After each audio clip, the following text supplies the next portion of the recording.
America के San Francisco में समुद्र के बीचों बीच एक आइलैंड स्थित है जो अल्काट्राज आइलैंड के नाम से जाना जाता है। ये आइलैंड कभी लाइट हाउस तो कभी फोर्ट तो कभी मिलिट्री प्रिजन के तौर पर इस्तेमाल होता था, लेकिन 1934 में इसे फेडरल प्रिजन में तब्दील कर दिया गया। 22 एकड़ में फैला हुआ यह आइलैंड समुद्र में एक बहुत बड़े पत्थर पर बना हुआ है। इसी वजह से इसको दी रॉक भी कहा जाता है। 1934 से लेकर 1963 के बीच इस जेल में एक से बढ़कर एक खूंखार कैदियों को रखा गया, जिनमें एल कैपोन जॉर्ज, केली एल्विन कार्पस और रॉबर्ट स्ट्राउड जैसे खतरनाक मुजरिम शामिल थे। इस जेल में देश के टॉप क्रिमिनल्स को कैद रखने के लिए तैयार किया गया था। किसी भी कैदी का यहां से भाग पाना लगभग नामुमकिन था। एक और ये आइलैंड चारों तरफ से पैसिफिक ओशन के बर्फीले पानी और तूफानी लहरों से घिरा हुआ है, तो वहीं दूसरी ओर यह अंदर से भी बेहद मजबूत था। जेल की सख्त सलाखें, हाईटेक सिक्योरिटी, चारों तरफ 12 फुट की कंटीले तारों की बाउंड्री और 2 फेंस टावर्स पर 24 घंटे तैनात गार्ड्स और पूरे दिन में 12 बार कैदियों की चेकिंग जैसे सख्त नियमों ने इस जेल को और भी मजबूत बना रखा था। ऐसी कड़ी निगरानी और शक्ति के कारण यह जेल कैदियों के लिए नर्क बना हुआ था। जो भी कैदी यहां से भागने की कोशिश की, उन्हें या तो पकड़ लिया गया या फिर वो मारे गए। एल्काट्राज के इसी अल्टीमेट मैक्सिमम सिक्योरिटी की वजह से इसे द इनएस्केपेबल प्रिजन का दर्जा हासिल था, यानी एक ऐसी जेल जहां से भागा नहीं जा सकता। लेकिन 12 जून 1962 की सुबह अपने साथ एक ऐसी खबर लेकर आई जिसने इस जेल के रुतबे और उसकी सिक्योरिटी को मिट्टी में मिलाकर रख दिया। दुनिया की सबसे मजबूत जेल तोड़ी जा चुकी थी। एक नहीं बल्कि 3 कैदी रात के अंधेरे में पुलिस की नाक के नीचे से फरार हो चुके थे। पीछे रह गए थे तो बस उनके नकली पुतले जो पुलिस की नाकामी पर मुस्कुरा रहे थे। जेल का चप्पा चप्पा छाना गया। चारों ओर समुद्र में तलाशी ली गई, लेकिन पुलिस को भागे हुए कैदियों का साया तक नहीं मिल सका। पुलिस क्या FBI और US मार्शल जैसी अमेरिका की टॉप लेवल एजेंसीज ने भी उन्हें ढूंढने में एड़ी चोटी का जोर लगा दिया, लेकिन ना तो भागे हुए कैदियों की लाश मिली और ना ही उन्हें जिंदा पकड़ा जा सका। आज 60 से ज्यादा सालों बाद भी यह प्रिजन ब्रेक एक ऐसा रहस्य बना हुआ है जिसकी परतों को आज तक सुलझाया नहीं जा सका। इतिहास के सबसे मजबूत प्रिजन ब्रेक की कहानी के 4 मुख्य किरदार हैं, जिसमें पहला शख्स एलन वेस्ट है, जो चोरी के आरोपों में 20 से ज्यादा बार गिरफ्तार होकर जेल की सलाखों के पीछे जा चुका था। उसके बार बार क्राइम करने और जेल से भागने की कोशिशों की वजह से उसे 1957 में अल्काट्राज की जेल में ट्रांसफर कर दिया गया। कहानी का दूसरा मुख्य किरदार एक ऐसा शातिर और चालाक मुजरिम है जिसका IQ लेवल 133 था। इसका नाम फ्रैंक मॉरिस है, जिसे 11 साल की उम्र में ही उसके माँ बाप ने छोड़ दिया था और वह 13 साल की उम्र में ही क्राइम की दुनिया में कूद पड़ा। जेल के चक्कर काटते हुए उसकी आधी जवानी निकल चुकी थी, लेकिन फिर भी उसके गुनाह नहीं रुके।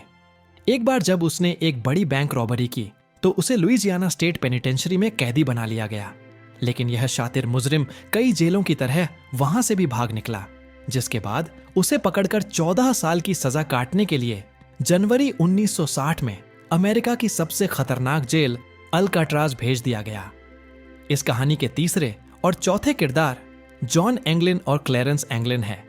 ये दोनों भाई थे जिन्होंने 14 साल की उम्र में ही लूट फरेब और डकैती करना शुरू कर दिया था। चोरी के अलावा कोई और काम जो इन दोनों भाइयों को ढंग से आता था वो स्विमिंग था, और दोनों भाई तैराकी में बहुत अच्छे थे, लेकिन उनकी चोरी की आदत ने उन्हें अल्काट्राज पहुंचा दिया। कोलंबिया सेविंग्स बैंक को लूटने के जुल्म में जहां जॉन एंगलिन को 1960 के अंत में 15 साल के लिए, तो वही क्लेरेंस एंगलिन को 1961 की शुरुआत में 10 साल के लिए अल्काट्राज प्रिजन में कैदी बना लिया गया। एलन वेस्ट, फ्रैंक मॉरिस और एंगलिन ब्रदर्स, इन चारों कैदियों में 2 बातें सेम थीं। पहली ये कि चारों ही चोर थे, और दूसरी यह कि अल्काट्राज आने से पहले ये जिन जिन जेलों में बंद थे, ये वहां से भागने की कई बार कोशिश कर चुके थे। इसलिए इन्हें अल्काट्राज की मजबूत जेल में लाया गया, जहां से कोई भी भाग नहीं पाया था। लेकिन ना तो पुलिस ऑफिशियल्स ने और ना ही अल्काट्राज को इनएस्केपेबल प्रिजन कहने वालों ने शायद सपने में भी नहीं सोचा होगा कि यह कैदी वो कर दिखाएंगे जो इससे पहले कोई नहीं कर पाया था, और अल्काट्राज की शान और रुतबे पर हमेशा हमेशा के लिए कलंक लग जाएगा। एक जैसी फितरत होने की वजह से चारों कैदियों को दोस्त बनने में बिल्कुल भी समय नहीं लगा। मेस में खाना खाना हो या किसी एक्टिविटी में हिस्सा लेना हो या फिर ड्यूटी का कोई काम करना हो, ये जब भी अपनी अपनी सेल से बाहर होते तो एक दूसरे के नजदीक रहकर सबकी नजर से बचते हुए फुसफुसाकर एल्काट्राज से भागने की बात करते। एक तरह से इन चारों का एक परफेक्ट कॉम्बिनेशन था, जहां फ्रैंक मॉरिस काफी इंटेलिजेंट था और भागने का एक जोरदार प्लान बना सकता था। वहीं एलन वेस्ट वहां कई सालों से होने की वजह से भागने के लिए जरूरी सामानों का जुगाड़ कर सकता था। उसने 3-4 सालों में यहां रहते हुए जेल की बनावट और उसके लूप होल्स के बारे में काफी कुछ जान लिया था। इसके अलावा जॉन और क्लेरेंस एंग्लिन स्विमिंग में माहिर होने के कारण एल्काट्राज के चारों ओर समुद्र को पार करने की तरकीब सोच सकते थे। लेकिन इनके सामने परेशानी यह थी कि ये अलग अलग ब्लॉक में कैद थे और अपने प्लान को अंजाम देने के लिए सभी को एक ही ब्लॉक में एक दूसरे की सेल के पास होना जरूरी था। साथ ही सरप्राइजिंगली उन्होंने यह भी पता कर लिया था कि ब्लॉक बी ही ऐसी जगह है जिसके ऊपर की वेंटिलेशन शाफ्ट कंक्रीट से सील्ड नहीं है, यानी अगर कोई भागने का चांस था तो वो केवल ब्लॉक बी में रहकर ही हो सकता था। इसलिए बहुत चालाकी से काम लेते हुए उन्होंने किसी तरह जेल स्टाफ को मना लिया और चारों कैदी बी ब्लॉक में एक दूसरे के आसपास वाली सेल्स में शिफ्ट हो गए। उनका पहला टारगेट अचीव हो चुका था और अब चारों ने वहां से भागने का प्लान बनाना शुरू कर दिया। बी ब्लॉक सेल की वेंटिलेशन शाफ्ट कमजोर थी और कंक्रीट से सील्ड नहीं थी। वहां तक पहुंचकर कैदी छत पर चढ़ सकते थे और फिर वहां से भाग सकते थे, लेकिन सबसे बड़ा सवाल वेंटिलेशन शाफ्ट तक पहुंचने का था। बहुत सोच विचार के बाद उन्हें उनके सेल का वेंटिलेशन क्रेट बाहर निकलने का अच्छा जरिया लगा। दरअसल हर कैदी की सेल में वेंटिलेशन के लिए एक मेटल की जाली होती थी, जिसके पीछे एक बंद यूटिलिटी कॉरिडोर था जहां बहुत सारी पाइपलाइंस और हीटिंग डक्ट्स होते थे। वहां बहुत कम बार किसी का आना जाना होता था। सेल्स के पीछे का यह बंद कॉरिडोर इसी वजह से अनगार्डेड होता था। साथ ही इससे होकर छत की वेंटिलेशन शाफ्ट तक जाया जा सकता था। उन्होंने प्लान बनाया कि अगर किसी तरह उनके सेल की वेंटिलेशन ग्रेट्स को तोड़कर उसके आसपास के हिस्से को खोदकर होल को बड़ा कर दिया जाए तो उसके जरिए सेल से कॉरिडोर की तरफ निकला जा सकता है। इस प्लान के बाद चारों कैदियों ने वेंटिलेशन ग्रेट के चारों ओर कंक्रीट की 8 इंच मोटी मजबूत दीवार को खोदना शुरू कर दिया। उन्होंने इसके लिए किचन से चुराई गई मेटल की चम्मच का इस्तेमाल किया। साथ ही प्रोसेस को फास्ट करने के लिए उन्होंने वैक्यूम क्लीनर मोटर से एक ड्रिल भी तैयार कर ली। दीवार को खोदने का काम म्यूजिक आवर के वक्त किया जाता, जब सभी कैदियों के लिए जेल में हर दिन 1 घंटे के लिए तेज आवाज में म्यूजिक बजता। इस तरह किसी को भी उनके काम की भनक नहीं लगती। साथ ही यह काम बारी बारी से किया जाता था। उनमें से कोई गार्ड्स पर नजर रखता और बाकी के अपना काम चालू रखते। इस तरह सभी की नजरों से बचते हुए खुदाई की जाती रही। दिन, हफ्ते और कई महीने गुजर जाने के बाद चारों ने आखिरकार अपनी अपनी सेल में सिंक के नीचे मौजूद वेंटिलेशन ग्रेट के आसपास इतना बड़ा सुराख कर लिया कि वह आसानी से वहां से पीछे बंद कॉरिडोर में निकल सकते थे। होल्स को छुपाए रखने के लिए उन्होंने म्यूजिक इंस्ट्रूमेंट्स, कुछ बड़े साइज के ऑब्जेक्ट्स और कार्डबोर्ड से बनाए नकली वेंटिलेट ग्रेट का इस्तेमाल किया, ताकि बाहर से देखने पर सेल के अंदर सब कुछ नॉर्मल लगे। उनके निकलने के लिए एक तरह से टनल तो तैयार हो चुकी थी और अब अगर वह चाहते तो किसी भी रात वहां से वेंटिलेशन शाफ्ट तक पहुंचकर उसे खोलकर छत पर जा सकते थे और वहां से गार्ड्स की नजरों से बचते बचाते भाग सकते थे। लेकिन वह इस तरह अल्काट्राज से बाहर निकल भी लेते, तब भी उनके सामने खतरनाक समुद्र था, जिसकी वजह से अभी तक के सारे एस्केप नाकाम रहे थे। इसीलिए उन चारों ने सब्र रखते हुए ठंडे पानी और तूफानी लहरों को पार करने के लिए लाइफ जैकेट, बोट और पैडल जैसे जरूरी सामान बनाने का फैसला किया। यह सब बनाने के लिए उन्होंने वेंट की जगह की सुराख से निकलकर कॉरिडोर के रास्ते अपनी सेल ब्लॉक के ऊपर एक सीक्रेट वर्कशॉप बनाने का फैसला किया, जहां वह छिपकर अपने काम को अंजाम दे सकते थे। लेकिन ऐसा करने में मुश्किल इस बात की थी कि वह अगर अपनी सेल से बाहर रहकर यह काम करते तो उन्हें उनकी सेल में ना देखकर गश्त लगाने वाले गार्ड्स को उनके भागने का प्लान मालूम पड़ जाता। इसलिए गार्ड्स को चकमा देने के लिए उन्होंने प्लास्टर, टॉयलेट पेपर, साबुन और टूथपेस्ट से डमी हेड्स तैयार किए और उन्हें ज्यादा रियलिस्टिक बनाने के लिए उन पर पेंट कर दिया गया और सर पर बाल लगा दिए गए, जिन्हें क्लेरेंस एंगलिन ने जेल सैलून से कैदियों के बाल काटने के दौरान इकट्ठा किया था। अब जब भी उन्हें रात के समय सेल से बाहर रहकर यूटिलिटी कॉरिडोर के अंदर अपनी सीक्रेट वर्कशॉप में काम करना होता, तो अपने अपने पुतले को बेड पर सुलाकर उसे गर्दन तक कंबल में ढक देते, जिसके अंदर बॉडी की शेप में कपड़े भरे होते थे। सेल के बाहर से देखने पर गार्ड्स को यही लगता कि कैदी सो रहे हैं। इस तरह सेल से बाहर रहने का नुस्खा निकालकर चारों शातिर कैदियों ने भागने के लिए अपनी सीक्रेट वर्कशॉप में कई जरूरी सामान बनाने शुरू कर दिए। उन्होंने किचन, लॉन्ड्री और वर्कशॉप समेत कई जगहों से बहुत सारा सामान चोरी किया और कई चीजें तैयार कर ली। उन्होंने 50 से ज्यादा रेन कोट से लाइफ जैकेट्स और रबर राफ्ट को तैयार कर लिया था, जिसका आइडिया उन्हें उनके पास मौजूद एक मैगजीन से मिला। इस रबर राफ्ट को फुलाने के लिए फ्रैंक मॉरिस ने एक म्यूजिकल इंस्ट्रूमेंट सेंटीना का इस्तेमाल किया, जिसे वो अक्सर बजाता रहता था। इसके अलावा लकड़ी के टुकड़ों और चुराए गए स्क्रूज से नाव के लिए पैडल भी तैयार कर लिए गए। जहां कई महीनों की तैयारी में इतना सब कुछ कर लिया गया था, तो साथ ही उन्होंने सेल हाउस के टॉप में मौजूद वेंटिलेशन शाफ्ट को भी ढीला करना शुरू कर दिया था, जहां से निकलकर उन्हें भागना था। इस तरह उनके भागने का प्लान लगभग पूरा हो चुका था। अब बस उन्हें देखना यह था कि उनका प्लान सफल होता है या फिर औरों की तरह नाकाम रहता है। हर दिन की तरह ही 11 जून 1962 का दिन भी एल्काट्राज के लिए एक आम दिन था। शाम ढलने के बाद जेल के सभी कैदियों ने मैस में खाना खाया और वापस आकर अपनी अपनी सेल में बंद हो गए। उसके कुछ देर बाद डेली रूटीन की तरह गार्ड्स ने सभी की सेल्स में झांक कर काउंटिंग की और रात करीब 9:30 बजे जेल की लाइट्स को कैदियों के सोने के लिए बंद कर दिया गया। अभी तक सब कुछ नॉर्मल था, लेकिन आगे जो होने वाला था वो एल्काट्राज के इतिहास को हमेशा हमेशा के लिए बदलने वाला था। ये रात एल्काट्राज की साख को मिट्टी में मिलाने वाली थी। लाइट्स ऑफ होने के तुरंत बाद इस प्लान के लीडर फ्रैंक मॉरिस ने अपने साथियों को बताया कि उन्हें आज रात ही अपने प्लान को अंजाम देते हुए वहां से भागना होगा। जिसके बाद उन्होंने अपनी अपनी सेल में वेंटिलेशन की जाली को हटाकर उसके चारों तरफ की कंक्रीट सीमेंट को हटाना शुरू कर दिया, जिसे वो अक्सर अंदर आ जाने के बाद लगा दिया करते थे। फ्रैंक मॉरिस, जॉन एंगलिन और क्लेरेंस एंगलिन कुछ ही देर में वेंट को पार करके सेल से निकलकर पीछे कॉरिडोर में आ गए, लेकिन एलन वेस्ट अभी भी वेंट के पास की सीमेंट को हटाने में लगा था, जो सख्त हो चुकी थी। उसे टाइम देते हुए बाकियों ने अपने खुफिया ठिकाने से सारा सामान इकट्ठा करना शुरू कर दिया। सब कुछ तैयार था, लेकिन वेस्ट अब भी दीवार के सुराख को पूरा नहीं खोल पाया था, जिससे वह बाहर आ पाता।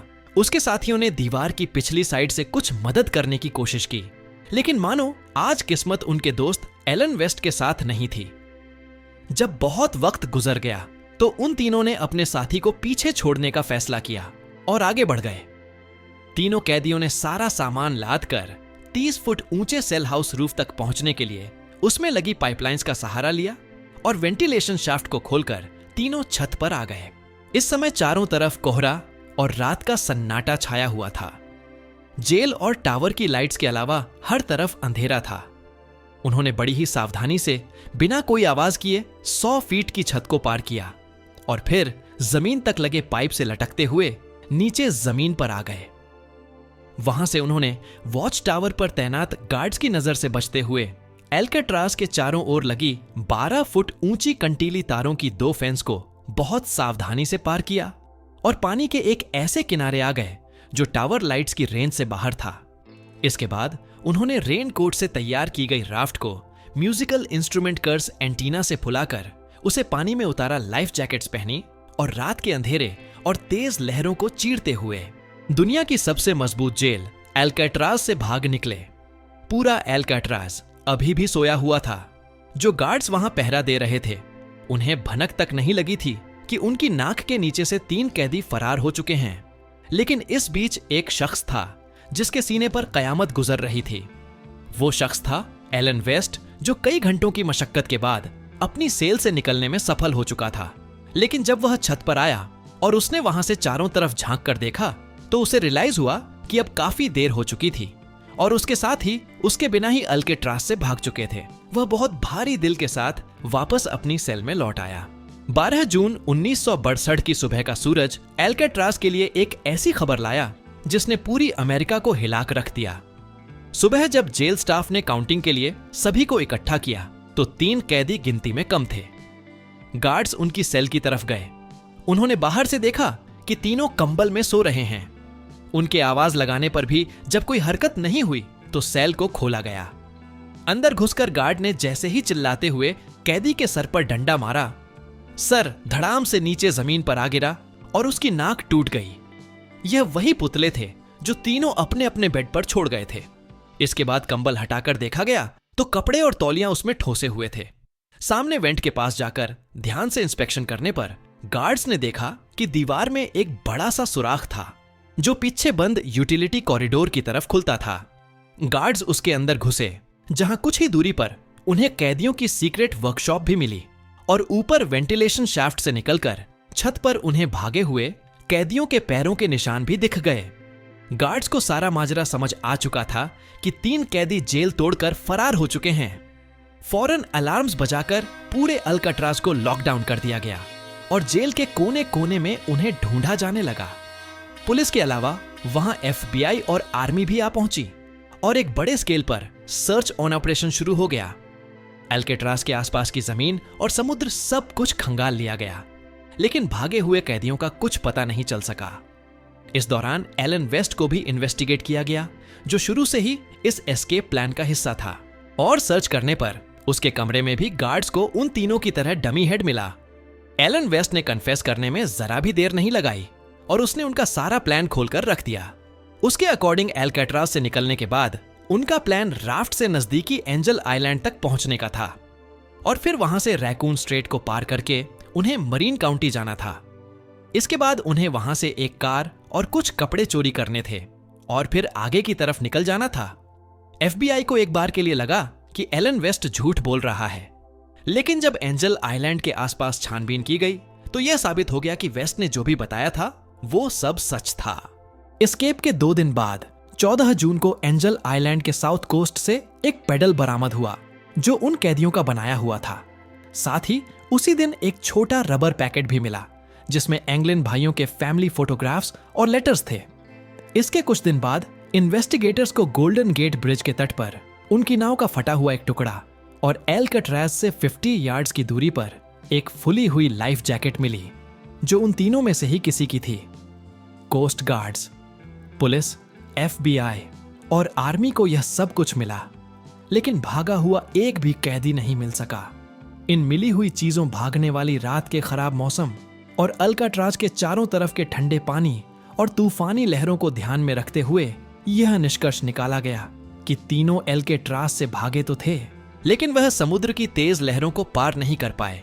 उनकी नाव बीच में ही डूब गई होगी, जिससे उनकी डूबकर जान चली गई होगी और उनका सामान इस तरह तितर बितर हो गया होगा। इसके अलावा अगर वह पानी से बच भी निकले होते तो भी उनके पास रहने, खाने और ट्रेवल करने के लिए पर्याप्त पैसे नहीं थे। साथ ही भागने के बाद उनके लिए चोरी कर पाना भी मुश्किल था, क्योंकि उनके नाम के वारंट निकले हुए थे। उनके फोटोग्राफ्स हर एक जगह छपवा दिए गए थे, जिस कारण उनके द्वारा ऐसा कुछ भी करने पर उन्हें तुरंत पकड़ लिया जाता। इसके अलावा उनके मरने की खबर को जो एक चीज बहुत पुख्ता करती थी वो यह थी कि एस्केप के करीब 1 महीने बाद 17 जुलाई 1965 को एक Norwegian cargo ship San Francisco के समुद्र से गुजर रहा था। तब उसके क्रू ने गोल्डन गेट ब्रिज से 20 माइल्स नॉर्थ वेस्ट में एक लाश को तैरते हुए देखा, जिसने कैदी के कपड़े पहने हुए थे। हालांकि इसकी जानकारी क्रू FBI को उसी दिन नहीं दे पाया था, इसलिए फौरन वहां पर जांच नहीं की जा सकी। इस पूरी बात की खबर FBI को कुछ वक्त के बाद लगी और तब बताई गई जगह पर सर्च करने पर कोई भी लाश बरामद ना हो सकी। इन सभी बातों को ध्यान में रखते हुए इन्वेस्टिगेटर उन्हें मरा हुआ मानने लगते हैं, लेकिन कुछ बातें ऐसी भी होती हैं जो तीनों कैदियों के जिंदा बच निकलने की पॉसिबिलिटी को बहुत बल देती है। दरअसल अल्काट्राज के चारों ओर का पानी बेशक ठंडा और तूफानी लहरों से भरा हुआ है, लेकिन ऐसा नहीं है कि उसे कभी तैरकर पार नहीं किया जा सका। इनफैक्ट उन तीनों कैदियों के भागने के कुछ महीने बाद दिसंबर 1962 में अल्काट्राज से जॉन पॉल स्कॉट नाम का एक और कैदी भाग निकला था और वह बिना किसी बोट और लाइफ जैकेट के ही ठंडे पानी में स्विम करके सैन फ्रांसिस्को के किनारे तक आ पहुंचा था। हालांकि उसे बाद में कमजोर हालत में पकड़ लिया गया, लेकिन जब एक आम सा कैदी बिना किसी तैयारी के इस कारनामे को कर सकता था तो फिर मास्टर स्विमर्स रहे। दोनों एंगलिन ब्रदर्स और चालाक फ्रैंक मॉरिस के लिए बोट और लाइफ जैकेट जैसी चीजों के सहारे किनारे तकना कोई बड़ी बात नहीं थी। इसके अलावा पानी में किसी भी लाश को तैरकर किनारे तक आने में महज कुछ दिन का वक्त लगता है। इसलिए अगर वो तीनों सच में डूबकर मरे होते तो उनकी लाश कुछ दिन या कुछ हफ्तों में किसी न किसी किनारे पर आ जाती, जबकि असल में तीनों कैदियों की डेड बॉडी को कभी नहीं पाया जा सका। इन सभी फैक्ट्स के अलावा कुछ ऐसे दावे सामने आए जिन्होंने तीनों भागे हुए कैदियों के सर्वाइवल की बात को पक्का कर दिया। 1962 यानी उसी साल जब तीनों कैदी एल्काट्राज तोड़कर भागे थे, उसी साल के क्रिसमस पर एंगलिन ब्रदर्स के परिवार वालों को अननोन नेम से पोस्ट कार्ड्स मिलना शुरू हो गए और एंगलिन की मां को मदर्स डे पर फूलों का गुलदस्ता आने लगा। पोस्ट कार्ड्स और गुलदस्ते का यह सिलसिला तब तक चला जब तक साल 1973 में एंगलिन की मां की मृत्यु नहीं हो गई। इसके बाद जब उनकी मां का फ्यूनरल हुआ तो उसमें 2 मिस्टीरियस लेडीज को देखा गया जो काफी लंबी थी। उन्होंने बहुत सारा मेकअप किया हुआ था और इससे पहले उन्हें कभी नहीं देखा गया था। FBI के सामने इस तरह के बहुत सारे दावे आते रहे जो उन तीनों के जिंदा बचे रहने की बात को पुख्ता करते थे, लेकिन जांच करने पर FBI को कुछ भी नहीं मिला। इस तरह इन्वेस्टिगेशन करते हुए करीब 16 साल गुजर गए, लेकिन जब FBI को उन तीनों का कोई सुराग नहीं मिल सका तो FBI ने थक हार कर 1979 में इस केस को क्लोज कर US मार्शल सर्विसेज को सारी जिम्मेदारी सौंप दी। लेकिन इस रहस्य भरे केस में आखिर US मार्शल भी क्या अलग कर सकती थी? US मार्शल के अंडर भी सालों तक इन्वेस्टिगेशन चलती रही, लेकिन ना तो तीनों कैदियों का कोई अता पता चला, ना ही उनसे जुड़ा कोई पुख्ता सबूत मिल सका। और ये केस तब तक चलता रहेगा जब तक इनकी उम्र 99 इयर्स ना हो जाए या फिर इनकी डेड बॉडी मिल नहीं जाती। आपको क्या लगता है? अपनी राय कमेंट में जरूर बताना।